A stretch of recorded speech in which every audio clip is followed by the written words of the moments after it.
Hey Truck, all I do is play League. No major sounds fun, but I want a degree that makes money. What do I do? Listen, bro, I'm not talking down to you because I haven't been too far from where you're at. But I gotta tell you, this is not a great attitude.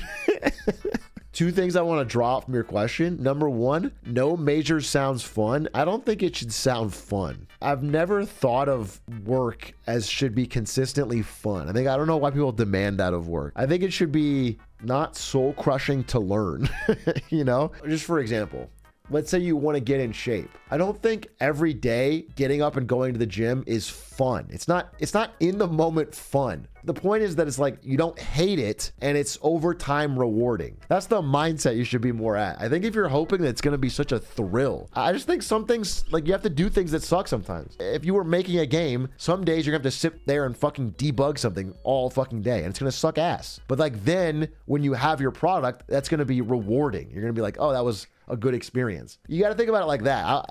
I think the word fun is really, because you know what's fun is like smoking weed and playing League. They're not going to pay you for that, bro. I mean, very rarely. What's your opinion on inspirational books like Darren Hardy, Jim Rohn? I haven't read either of those two authors, so I can't speak to it. But whatever gets you motivated, whatever works. There's some scammers out there, some grifters, but kind of a personal journey. Whatever gets you out of bed, bro. It's hard. Yeah, unless it's Andrew Tate. You know, I'm not a big fan of like Gary Vee or all those people, but like whatever, it works for some people, gets you motivated. Do you think it's feasible to get into game trailer editing without marketing knowledge? Yeah, you just have to find some indie dev who's got a game coming out and say, hey, I will make you a trailer for free or for low cost. I don't have a lot of experience, but I will do it. Do you mind? And then you do it and do a good job. And they're like, oh shit, can I use this on my Steam page? And you go, yes. And then you have a credit.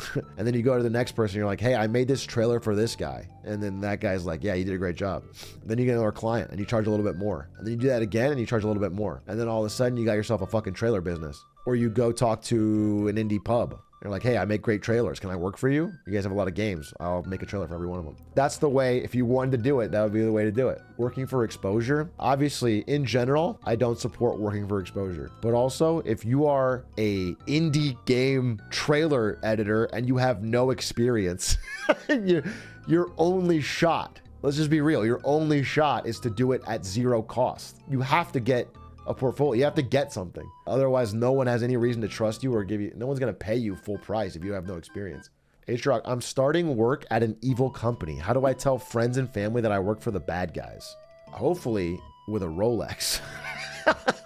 If you're working for the evil guys at fucking no money, quit. You better be getting paid. And if you get paid, that's how people generally do it, is they show off their wealth. I don't even have my master's degree medical and I'm already looking at jobs for next year. My anxiety can't take this job market. Not to discredit your anxiety, but if you have a medical master's, you're probably okay. Like healthcare is one area that is not under stress, really. I wouldn't be too worried. You're not becoming a travel agent. Medical is high growth. You know what's so funny? I was just reading something. I love to read the Glassdoor and Monster.com reports, because they're almost more accurate pictures of the labor market than what the government prints. They'll give you more interesting trends on hiring and firing. There was one I was reading that was like the top 3 highest growth jobs in 24 right now. And it was like loan repo officer, elderly care. The top 3 were all funny. I graduate in a year on a game design undergrad and the layoffs news are killing me. Yeah, it's not a great time. He'll figure it out. And also a really cool time for indie dev. So maybe if you have find an indie dev team or make some projects. Intro, I grinded 3 years of internships in college for a good consulting job, and the clients' projects I worked with last fall were actively evil. It is worth trying to have morality in my early 20s, or should I put my head down and wait to have morality once I have money? People will give you different answers. I'll tell you honestly, I think you should not try to change the world by sitting this one out. I think you should get good at your craft, but just you can't get corrupted by it. I think you should make some money, get financial security and stability for you and your family, especially if you have hopes of one day starting a family. I think the world needs more moral people with a stable income and kids. I have very little stock in the ability that you are 100% accurate of what is and isn't evil, and then also that you sitting it out will change their path. I think you should probably get your stuff settled. But, you know, if you choose the other way, I'll respect it too. Not my business. I got withdrawn from 2 of my classes, and I'm reconsidering if school is even it for me. I want to be able to focus on my games, and I'm only going to school for degrees for tech positions in the future. Should I get the degree or focus on passion projects? If you spent the money, my honest advice for you would be to lock in. Try to finish out that degree. I do think C's, and in some cases D's, get degrees, and your GPA doesn't fucking matter once you graduate. So I would tell you to try and lock in, bro. But end of the day, if you can't, then just take your passion project seriously. Take the games you're working on seriously. Make it a real part of your day that you're doing consistently. I think the shitty thing about college, the most shitty thing about college, is that it is the same product as it was 30 years ago. And it is exponentially more expensive every year.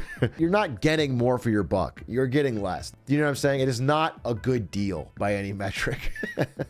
And I think that's fucked up. I think that's whack. So if you want to opt out of that, sure. But if you already spent the money, it's like, man, you should really try to make that count. How did you go from degenerate procrastinator league player to responsible Twitch worker Insta? I don't think it was Insta. And I've told the IPL 6 story a million times, but that was such a shock to my life that it kind of forced me to lock in my senior year. I think I locked in real hard. And then also at Twitch, I think many people will agree that they feel very demotivated on shit that's not interesting to them, and they can find themselves getting a lot more motivated when it is interesting. I think that's a very common feeling. I think people are not as lazy as they think. It's just like they haven't found a way to work on something they're interested in. And once I started working on stuff related to esports and marketing, I was grinding, dude. It was way more motivated. I left the culinary industry with an associate's degree, and I've spent the last 2-ish years doing web dev stuff, but struggling to find a job in tech. Feels like going back to college and getting a degree is too late. Should I just try to grind it out, hope something else eventually lands? That's a tough situation. I'm not sure. I think you should try to find someone who really specifically knows the field you want to work in and what the best practices are for like standing out and being good in that field. I don't want to encourage you to take on any fucking student debt, but I would say like saying something is too late is crazy. I just think in general, you can find many, many examples in history of people that thought it was too late when it wasn't. Too late can mean you lock in and do some projects, or you like find a small team that'll give you a chance to, you know, whatever.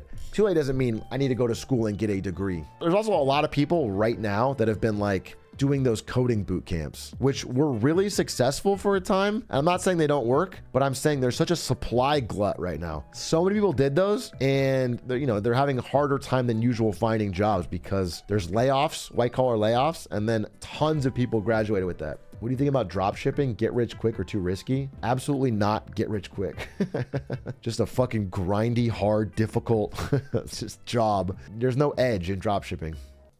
I don't think I can answer that. I don't know why I clicked this one. This one's impossible to answer. You have health issues that make you feel nervous about taking first steps into a job. It's not something you can ignore because it can take up multiple days. So you feel obligated to tell employers. Well, one thing I'll say is you don't have to tell employers shit. You don't have to tell employers shit. Don't fucking tell them. Do whatever it takes to get the job. Lock in. You don't owe them shit. Fucking lie. Ignore. Get in. Get the door. Do the fucking thing. And then you don't owe them dick on that. But if it's like you're losing days of time, then it's tough to say how to help you. I don't know. It's tough. Do you think the trades will have a huge influx of people?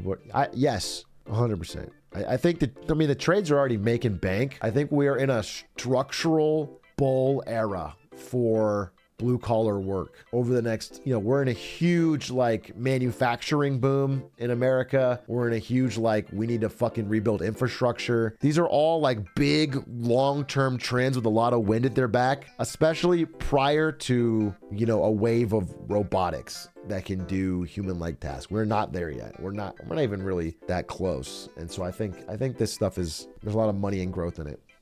How did you manage your time working at NVIDIA and making content consistently? Pissed off my wife, or my fiance. I just didn't hang out with her. I just didn't do it. I literally just worked, then ended stream, spent 30 minutes with her, and then went live. And I did this all the fucking time. Zero social life, Andy. Pretty bad health habits. And I did that for 2 years, and then I made a bunch of money. I don't regret it, but I would never do it again.